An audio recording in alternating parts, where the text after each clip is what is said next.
Hello everyone, welcome here. Myself, Sekhar Metla. I am the software engineer from past 2 decades. I am your course instructor for this course.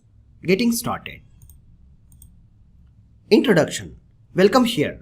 Use this online tutorial to speed up and slow down video lectures for complete program. Learn at any time from anywhere using internet connected mobile or computer system. Make sure to use practical exercises, queries what we have shared with you. How to get in help? Check with your knowledge using documentation. For instance, quick help, Google or Stack Overflow search engine techniques you need to apply.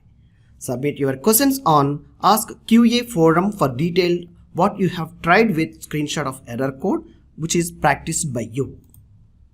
How to approach the course? Best way to approach the course is review videos your practical hands-on sessions. Make sure to create your notebook with extra information practiced by you.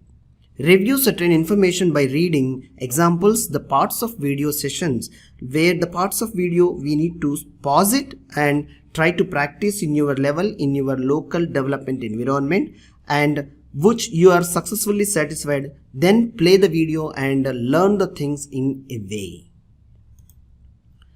Query exercise and solution. You will be assigned a simple query exercise in our course journey to be test a skill level which is based on your previous lectures. So anyhow, you will be guided the solution for the query exercise. I hope you will learn a great experience with this course. I am welcoming you inside the course. Thank you.